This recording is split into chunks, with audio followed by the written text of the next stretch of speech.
much as they might have made school look like a scam to you, this is why as a student, you need to try your best too. If you're not making it first class, please don't graduate with nothing less than a second class offer. I was doing some research yesterday and I found out that on an average, Nigeria currently has about 700 and where's that graph? 722 accredited institutions. We have universities, we have 309, polytechnics 194, and colleges of education, colleges, we have 219. That's 722. I was doing like a graph and comparing from the year 2000 to 2026. So it grew from year 2000, we had 213. In 2026, we have 722. So that's like, 722. And I was looking like, okay, how many students graduate every year?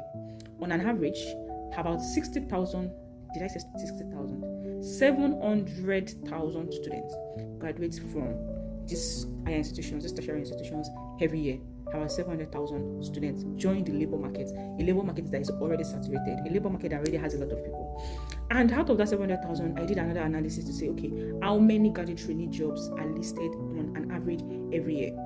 And on an average, I got that, okay, about 150 to 300 companies run graduate training programs every year across like banking, oil and gas, FMCGs, consulting, tech and telecoms, and others like manufacturing, NGO, and all of that. And the range I got, there's about 18,000 to 45,000 jobs every year. Don't forget, we have about how many graduates in a year? 600,000 graduates in a year. This is just like a Google analysis, a Google research. It's not an in-depth research, but a Google research I did yesterday.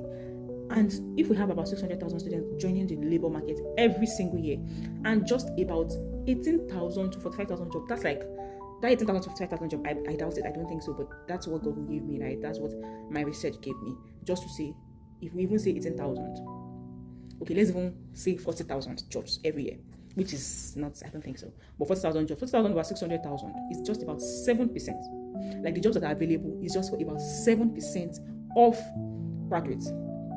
And what are the requirements that most graduate entry jobs give? They will say you must not be more than 27. You must have minimum of a second class offer. If you plan to pursue an active career after school as a student, I'm telling you, please pursue nothing less than a second class offer. If you cannot get a first class, just get it to one. Yes, and that's why I'm doing this for you. The Flourishing Student Podcast is for you to know. We're going to be bringing a lot of people. We've had interviews, videos already that we've shot. A lot of people sharing their experience through school, through the university, through polytechnics, how they did it. And trust me, some of these things, the difference between the people that actually graduated to first class, for example, and those that do not, some of the difference is just access to basic information. Just knowing the right thing, knowing what course to focus on. I would not be surprised if I ask a student and some of them do not even know the grading system of their school. As a matter of fact, I was actually asking somebody this week about her result, and she wasn't so sure. Maybe some of these informations are not readily available to students, or maybe students do not actively pursue this information. But I'm telling you that the difference between someone that is going to graduate to the first class or a 2-1 and someone that will not is, number one, access to information, number two, intentionality. You see, an average of Nigerian students out there, first week, just like my guest said in our video, the one that premiered on last week Friday, most Nigerian students do not take the first week of orientation seriously.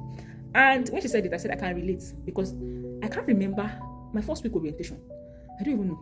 I can't even remember if there was like an active orientation when I entered university in 2014. I can't remember if there was an active orientation, and I think there should actually be. Maybe there was. Maybe I was the one that didn't attend.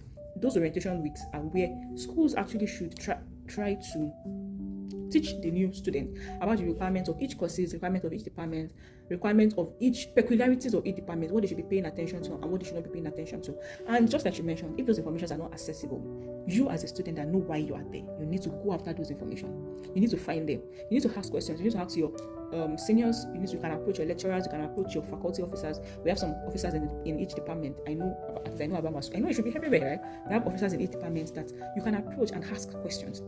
For example, the way you would put your energy towards a 5-unit course is different from the way you put your energy towards a 2-unit course, or towards a 1-unit course, or towards a 0-unit course. It would interest you to know that a lot of students don't even know the difference between these units and the importance that they carry. If you would have sleepless nights, if you have the options of having sleepless nights over some of your courses, not all, you should pay more attention to the one that is like 4 units, 3 units, more than the one that is like 1 unit. It is the one that is like carries more units, carries more weight, that you should pay more attention. Of course, you should pay good attention to every of your courses, but those ones that are going to carry more units, you should be actively paying more attention to it. That is not the course to miss. That is not the class to miss. That is not the class that you should not be reading. And I was speaking to somebody on Saturday, 2 Saturdays ago, and she was telling me that she has this challenge with reading, except when exams is near, that even if she reads, she would not understand. And I was telling her that we have all been there. I have been there. I remember that when I was in secondary school, 2 days to exam, I will not sleep again. I would focus and the book would be entering. However, that is not a sustainable way to read. A sustainable way to read is after each lecture or weekends or few days after each lecture, try and go back to what you have been taught. You might think you are not understanding, but no, you are retaining. Your brain is retaining. You are exposing yourself to the book, and you will give yourself the permission to actually find out more things about that course. You will not just be a student that reads his book every day and a student that waits till exam. There's going to be difference. Very funny, the student that reads only close to exam might actually even have A's. But the truth is, the student that reads after each lecture, that goes back to his book and reads after each lecture, would retain more, would have the ability to ask questions, would have the ability to actually apply what he's reading. For example, especially if you are going to be practicing that course. There are some courses that once you leave school, you don't need it. You don't need everything they taught you. But there are some courses that when you leave school, you need to apply those things they taught you. For example, if you're studying something like medicine, if you're studying something like pharmacy, if you're studying something like accounting, you need to understand those concepts because you will need to apply them in the future. So a student that reads his book after each lecture would be able to understand, would be able to research, would be able to apply to real life situations. You'll be able to apply to real life situations. If you constantly read and familiarize yourself with your book, you will find out that when you see life situations that actually apply to what you are reading, you will be able to interpret. Your brain will be able to interpret to say, okay, for example, someone that is a study maybe something like nutrition. If you go back to read your book every time, when you are faced with the choice of making like a nutrition decision, maybe you are trying to advise somebody about something, or somebody is trying to eat right around you, and you meet such a person, you'll be able to say, oh, because of this, because of that, you don't do this. You'll be able to apply those knowledge to real life situation, and it becomes part of you. That's the truth. It becomes part of you. The data is there. As a student, you don't have a choice but to try your very possible best to be one of the best in your class. You need to try your very possible best to, if you cannot graduate to the first class, please graduate to the 2-1, because the world out there is getting more competitive, because every year new graduates are entering the market. The old ones are not leaving. The ones that are in, even if companies want to absorb more, they have to have vacancies before they can absorb more. But if they do not have vacancies, there's definitely no way they are going to absorb more. And that is why the labor market keeps being saturated on a daily basis. And what is going to stand you out? Yes, the person that probably graduated with a 2-2 might be more brilliant than the people that graduated with a 2-1 or a first class. However, the person that graduated with a 2-1 or a first class would have access to where he or she will prove his intelligence that the person that graduated with a 2-2 might not have access to, because the cutoff is already there. If you don't have a 2-1, don't apply. In fact, there are some organizations that will not even tell you that don't apply, but if you apply, they will not pick you. However, there are some organizations that will even tell you point blank that only 2-1 and first class you apply.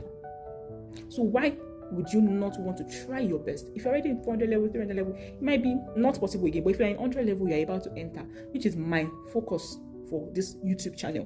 100 level, about to enter. Please make sure that you take your academics seriously. Make sure that you get the right information. Sometimes it's not that students do not know. Sometimes it is that they do not have the right information. They don't know what each course entails. For example, if you study the past question of a lecturer in the past 10 sessions, for example, you are studying CHM 101, and you go to the library, just like she mentioned in our video, in the last YouTube video, or in the last podcast rather. If you go to the library and you get like questions from that lecturer, if for example the lecturer has been in the system for the past 10 years, if you get questions from that lecturer for the past 10 years and you analyze, there is no way. I don't think a lecturer can be coming out in new ways every year, or having new ways of setting questions. I don't think it's possible. It's not possible. There would be a pattern. And if you study past questions, for example, over like a 10-year period, over like a 10-session period, you will know the pattern of that person's question. And when you get to the exam hall, you will not be surprised. Or if you ask the lecturer, okay, so how should we read? How should we prepare? Or ask seniors, this course, how is it? And those informations are not there to scare you. They are there to harm you. They are there to prepare you so that you become the best of the best, one of the best in your class, in your sets, and in life, because that's really what this is all about. I'm rooting for you. Out of 600,000 students that will graduate in whatever year you graduate, please be among the 40,000 that will be absorbed into the job market. That 40,000 stuff, I don't think it's true. I don't think there's 40,000 jobs every year. I wish you the best, and I'll catch you in my next video.